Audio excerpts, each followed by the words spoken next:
Welcome back, everybody. Rudy.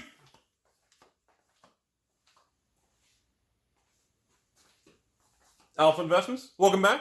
So today we're going to talk about some things that I definitely regret passing on, especially when I had the opportunity, or I could have easily sat on a lot more. Because a question I get frequently is also, a lot of these videos start off this way. If Rudy truly feels that these products or this certain item is an investment, he wouldn't be shilling and dumping it to his patrons. I'm on to you. You got me. You got me. You got me. No, I'm kidding. Anyway, so today we want to talk about Challenger decks. That's the first thing I really want to go over today. This is the 2018. Technically, that is the 2019 Challenger decks. I'll take the camera. I'll zoom into each one in a minute here. It's a pain in the butt because there's no actual notation of the difference on it. It's quite interesting. So Challenger decks is one thing I want to focus on this video, and the other thing is going to be these Archenemy Nicole Bolas products. That's another one, and there's another one. There's a third one too. I actually don't have any, but I really wanted to. I don't have any. Crap. It was the Jesus man. It was like some sort of board game style thing. It's like a $40 board game. I forgot the name of it. It's going to drive me crazy. I'll remember sometime in the video. So we're going to start with the Challenger decks. First things first. When the Challenger decks originally came out, the 2018. These are the original. Is there any way of knowing? Do they have an identifier? Of course not. Well, okay, on the back. Okay, yeah, so this is the original one. The Vehicle Rush, the Aggro, Control. Okay, so this is the original 2018 Challenger deck batch here. I really wish they would make them a little easier to identify. So the 2018 Challenger decks came out. And originally the market went crazy because it was a good product. Even I was impressed by the amount of standard value, bunny ears, that was placed into the Challenger deck. In other words, they used their reprint equity to sell the product. Well, obviously, as time went on, they sold extremely well. And at first, a lot of people were buying a 4-deck set. Oh my God. I remember originally, I think people were buying 4 decks for like $150 to $200. It was insane. So this is a brick. You have 2 sets of 4. So remember that. When I usually talk about, I quote by display. So 2 row, you'd have 2 complete sets. There's 8 decks in here. And I remember people were buying this for $300 a piece at release because of the quote-unquote expected value before everything rotated out of standard, and of course the vacuum of money disappears and goes to the next thing. And I remember at that time, the original wave of Challenger decks in 2018 was very limited. It was a very fine item. I remember selling to the patrons. I think I did 129. Patrons, I know some of you, if you remember, if you were around a year ago, I think it was did I do 129 for display of 2 sets? I can't remember what I did. Was it 130 or 139? 190? I can't remember. Well, I remember selling them by the display to the patrons. I ran out super quick. There just wasn't enough to go around. And then the typical reprint second wave came out 3, 6, 8 months later. The cards had rotated from standard. The value had tanked. Everybody had moved on because we're wired for very short attention spans. And then the reprint of Challenger decks came out of 2018. And it was just... Distributors had so many. I bought like 1 pallet, maybe 500 of them. I sold them to patrons. I sold about maybe 300 or 400. Most patrons didn't even buy them. They were just like, I'm over it. Don't care. I'll pass. I'll wait till the next item. No problem. But what happened was, on the distributor side, because of that, I didn't buy any extra. So the remainder that didn't sell are right here. I have 1 row. That's all I got left. There's probably, from the floor to the 12-foot ceilings, are these 12-foot? Or maybe 15-foot ceilings? I don't know what these are. I would say this 1 row, each case, I don't know, maybe 15 cases stacked high or something. That's all I have left. 15 of these cases for 2018 and maybe about 12 of 2019. What's funny is what happened was nobody was buying the second one. And then eventually, I remember 6 months later, towards the end of this year, or not this year, maybe towards the end of last year, like one distributor, I think of one of the northern distributors, looking at you, Baltimore, Maryland distributor, had a ton of them left and nobody was buying them. And they remember marking down in clearance. And I remember still not buying them because I was like, I already have my investment. The patrons already have theirs. Most of them either opened it or kept it. We all have our positions. I wasn't looking to get any more, but I was very surprised there was still product left after the initial wave. And that really was a wild experience because it really made everybody learn. So then when 2019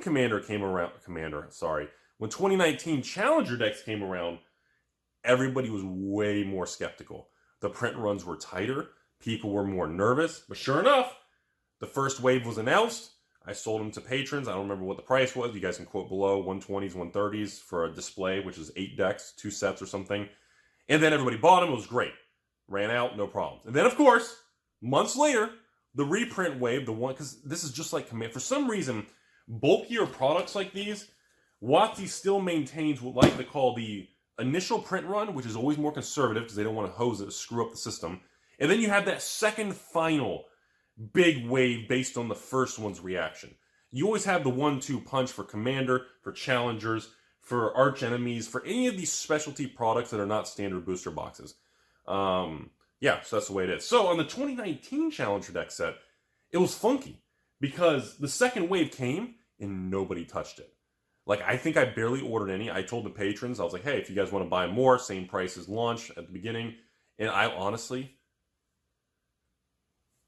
4% of patrons maybe bought. And I kept the rest. So I kept the remainder amount of cases. I didn't order any more. I kept this for my own investment in the future, 2018, 2019, and I moved on. And then, of course, as we all know the end of the story, Pioneer gets announced. And all of a sudden, everybody wants them again. Price starts moving up. I go back to distributors. They're long gone. Some one large store called every distributor in the country, wiped everything out on the same day. Just gone. And that's just a great example of how much this stuff changes. And I tell everybody, I cannot predict which product's going to do well or not. I thought for sure original Challenger decks were going to be a home run. And then I got skeptical. And then I thought they're going to be a home run again. And the same thing with 2019. So you go through these mood swings based on what's happening and how negative or positive you see online. And it can be very influential and a lot of market noise, a lot of deception and confusion.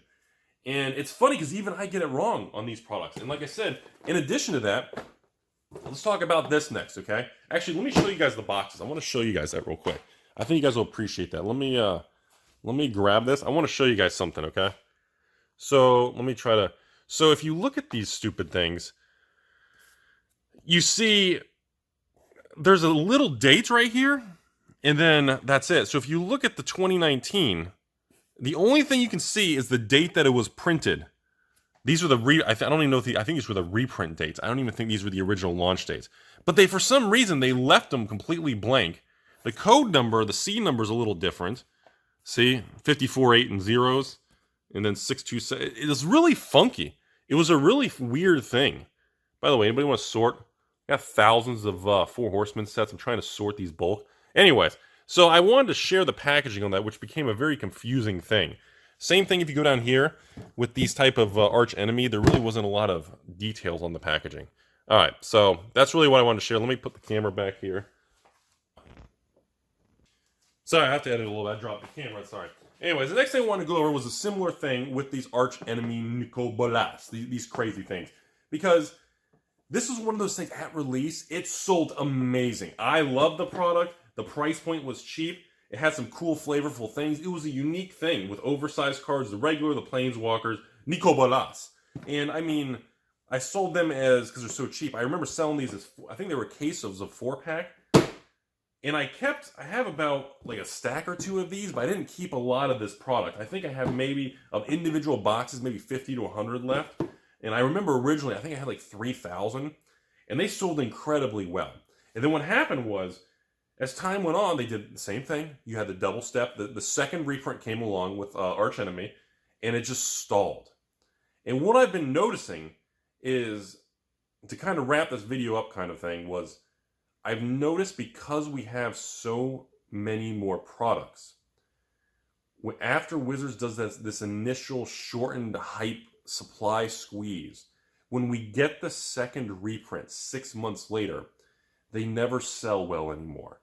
And I'm blaming it not on the product per se, whether it's Challenger, Archenemy, or Commander or anything.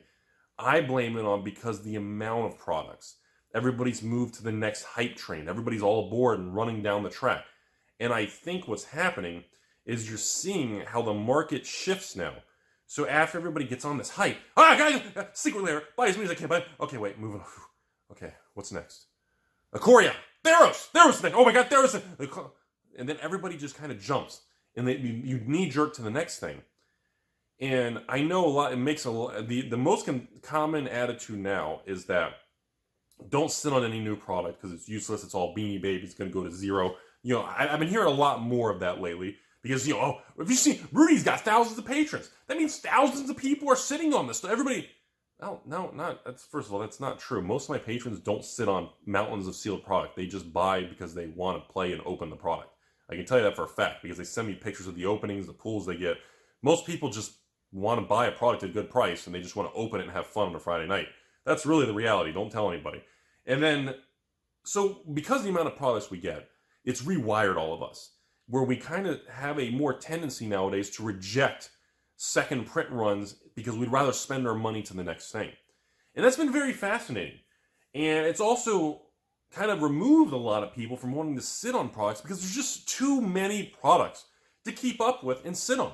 It's very difficult to manage and handle financially, space-wise, logistically, moving, just the in and out and motion giggity of the products around. It's a lot to handle, even to my standards. And I've been doing this crap my whole life. And it's, you know, I don't know how that's going to change things moving forward.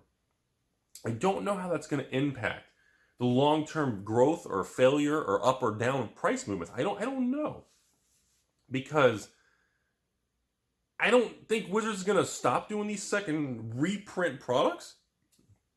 But I think at the same time, with people rejecting a lot more of the second wave, I don't know, because it's almost like distributors are getting stuck with it a little bit more. I'm not really sure.